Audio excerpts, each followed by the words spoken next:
Hi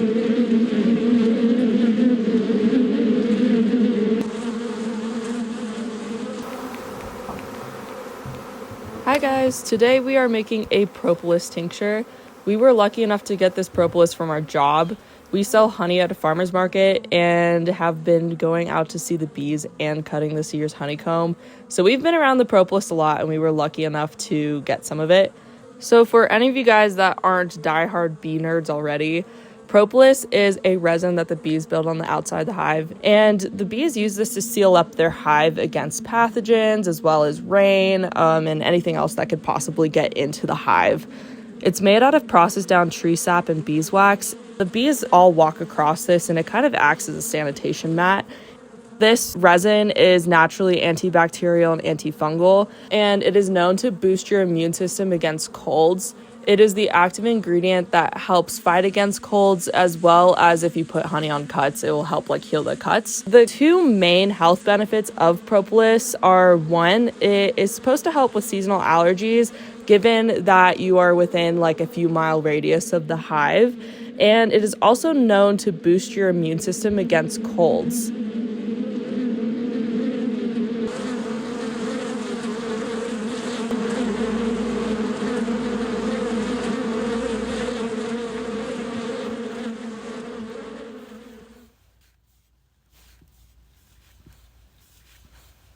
This is the first time we made a propolis tincture, so we were learning as we were going.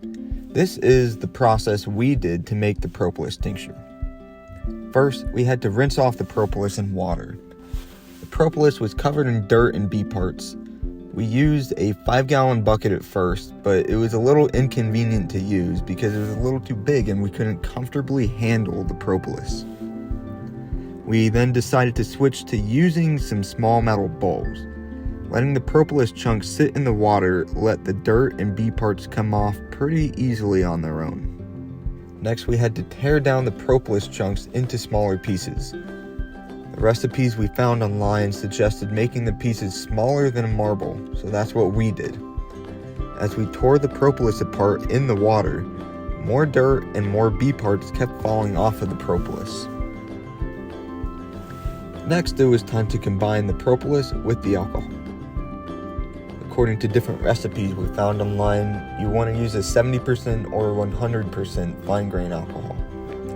A couple beekeepers that we know recommended Tito's, which is a 40% alcohol. We figured this lower percentage alcohol would actually be better for us because we don't like drinking alcohol, and we wanted more propolis anyways. Different charts we found online suggested how much propolis to use per the amount of alcohol, based on what percentage alcohol we were using and what concentration propolis tincture we wanted to have in the end. We ended up making the propolis tincture in 6 little jars and also in the large Tito's bottle. For the small jars, we filled them up with rinsed off propolis chunks, and then we filled up the jars with Tito's. We put some wax paper under these lids so that the alcohol wouldn't corrode the metal lids. For the Tito's bottle, we simply put as much propolis into the bottle as we could fit. We don't know exactly what concentration tincture this made because we didn't measure exactly how many grams of propolis we used for the amount of alcohol that was in the jars. This is okay though because it's just for our own use. We'll also link below a recipe that we reference for making this tincture. The last step in all of this is to shake the bottle and the jars 2 or 3 times a day for the next 2 weeks to help facilitate the propolis dissolving in the alcohol. This process actually started rather quickly. Tito's has a pretty strong scent, but as soon as we added the propolis into the bottle, the alcohol scent was pretty much totally masked by the propolis. The color of the alcohol was also slightly different as the propolis was dissolving. After about 2 weeks, the tincture is ready to be used. Putting around 15 to 20 drops of the tincture in a cup of tea or a glass of water once a day is the recommended dose to help prevent sickness. If you're sick, Increasing this dose helps to fight the sickness.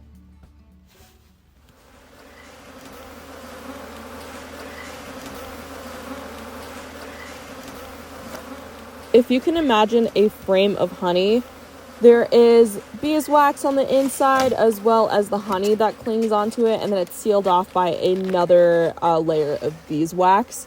But the propolis actually lives on the outside of the frames. So when you go in and harvest honey, you typically only take the honey and sometimes the beeswax, but rarely the propolis. So honey at the store, or if you just harvest it yourself, isn't going to have more than trace amounts of propolis. To get all of the health benefits of the propolis, you have to go back in and hand scrape all of that propolis off of the frames and the boxes. And then you can go ahead and add it back into the honey and mix it up, make tinctures, or make that propolis balm we were talking about. You can identify propolis by looking at the edges of the frames as well as the boxes. Propolis has a much darker color than beeswax does. Beeswax is typically white, while the propolis ranges in color from like a brown to a gray, just depending on what area you're from. In our case, the propolis is a very dark brown. Propolis is a raw ingredient, so those health benefits can burn off by accident if you heat it up too much. So this means you just want to be careful if you choose to put it into coffees or teas. The threshold that we've been told is 120 degrees, so you just want to make sure that if you're just putting a propolis tincture or a propolis honey into coffees or teas, to just not let that go over 120 degrees. So the rule of thumb that we use is that if it's too hot to drink, it is too hot to put that propolis honey or that propolis tincture in. And if you are looking for a honey, even with trace amounts of propolis, you're going to want to make sure that it is raw and unfiltered. But honestly, you are really going to want to look specifically for a honey that has propolis listed as an ingredient to get those health benefits at a higher concentration than it normally occurs in honey.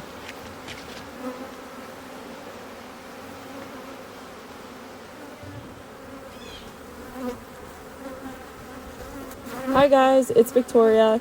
I just wanted to hop on here and thank you for watching our video today. We were super stoked to get all of this beautiful footage from all of the hives. If you like this video, please go ahead and like and subscribe to our channel and let us know down in the comments below if you've ever had propolis before. We are also going to link some studies below, as well as a link to our blog and the supplies we use to make this tincture. I have also been making a lot of bee-related art and stickers recently, so be on the lookout for those to drop on the shop tab of our website. And until next time, thank you so much for watching, and we hope that you guys have a lovely rest of your day.